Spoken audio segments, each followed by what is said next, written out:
దేవుడు మనల్ని ఆదరిస్తాడు, ఓదార్పునిస్తాడు. ఇప్పుడు మనం బాధల్లో ఉన్నప్పుడు, వేదనలో ఉన్నప్పుడు, కన్నీరు కార్చినప్పుడు దాంట్లో ఆదరిస్తాడు అంటారు, ఓదార్పునిస్తాడు, మా కన్నీటిని తుడిస్తాడు అంటారు.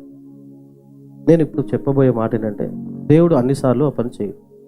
అన్నిసార్లు నీ కన్నీటిని తొడవడు, నీ బాధ ఉన్నప్పుడు ఓదార్చడు, ఓదార్పునివ్వడు. అన్ని దానికి ఉదాహరణ. ఎందుకంటే అది నిజమే, సత్యం కాదు, అది నిజమే, మొత్తం హోల్ ట్రూత్ కాదు. నేను చెప్తాను, దేవుడు నిన్ను ఆదరిస్తాడమ్మా, నీకు సమాధానం ఇస్తాడు, అది కొంతవరకే. ఇంకా ఎదగాలి, మొత్తం తెలియాలంటే నేను చెప్పే మాట జాగ్రత్తగా వినండి. అన్ని వేళ అన్నిసార్లు దేవుడు నేను ఆదరించడం, ఓదార్పునివ్వడం, లేకపోతే నీ కన్నీటిని తోడవడం. ఎందుకంటే కొన్నిసార్లు నువ్వు బాధపడుతున్నప్పుడు, ఏడుస్తున్నప్పుడు, వేదనలో ఉన్నప్పుడు దేవుడు అంటాడు కదా, నీ ఏడుపు తొడవపోగా ఆదరణ కలిగించబోగా ఏమంటాడంటే, ముందు నిన్ను నువ్వు మార్చుకో అంటాడు. ఎందుకంటాడంటే, చాలాసార్లు మీ జీవితాల్లో మీరు కానీ బయట వాళ్ళు కానీ చూసుంటారు, చీటికి మాటికి ఏడ్చేవాళ్ళని చూసారా? చీటికి మాటికి బాధపడేవాళ్ళు, చిన్నదానికి అలిగేవాళ్ళు, చిన్నదానికి మూతి ముడుచుకునేవాళ్ళు, తొందరగా బాధపడిపోతారు, తొందరగా హర్ట్ అయిపోతారు. అలాంటి వాళ్ళు మీరు అయి ఉండొచ్చు మీ జీవితాల్లో, లేకపోతే బయట వాళ్ళని చూసి ఉండొచ్చు. ఒకవేళ కనుక దేవుడు గనక ప్రతిసారి ఆ బాధను తుడిచి, వేదన తుడిచి, సమాధానం ఇచ్చి, మళ్ళా ఏడుపు, మళ్ళా ఆవేదన, మళ్ళా దేవుడు ఇచ్చి అలా చేస్తుంటే ఏమో తెలుసా, మన జీవితంలో మనం ఎప్పుడు ఎదగం. ఆ దేవుడు కూడా తెలుసు. అందుకని అన్నిసార్లు దేవుడు నిన్ను ఓదార్చుడు. ఏం బాధపడకు నేనున్నా అండు. దేవుడు ఏమంటాడు సార్, నీ బుద్ధి మార్చుకో, నీ తత్వం మార్చుకో, నీ ఆలోచన విధానం మార్చుకో. చిన్నదానికి నువ్వు ఏడుస్తున్నావు, నీ ఏడుపుకి ఒక అర్థం పడుతూ ఉండాలా, నీ బాధకు ఒక అర్థం పడుతూ ఉండాలా, నీ కోపానికి ఒక అర్థం పడుతూ ఉండాలా. దేవుడు ఆదరిస్తాడు, ప్రతిదానికి కాదు.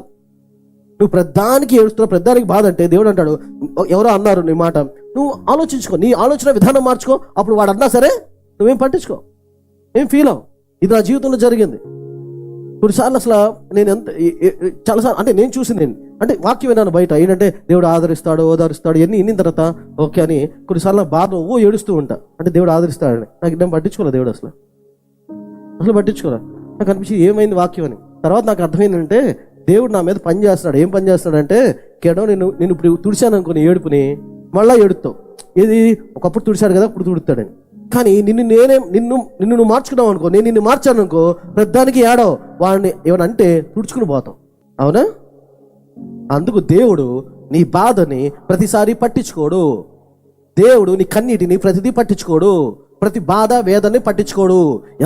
ఎంత బాగా పట్టించుకుంటాడంటే, నిన్ను మారుస్తాడు దేవుడు. ఫస్ట్ నిన్ను మారిస్తే రేపు పొద్దున ఎంతమంది ఏమన్నా అన్నా సరే ఎదుగుతా, లోపల ఎదిగావు, లోపల సాలిడ్గా ఉన్నావు. అప్పుడు చిన్న బాణాలు చిన్న గుచ్చుకోవు. నీకు ఏదో పెద్ద ఎత్తే గుచ్చుకుంటుంది, కానీ చిన్న సూదులకి చిన్న ముళ్ళకి నువ్వు భయపడవు, ఎదురుతంటావు, లేకపోతే నిలకడగా నుంచుంటావు.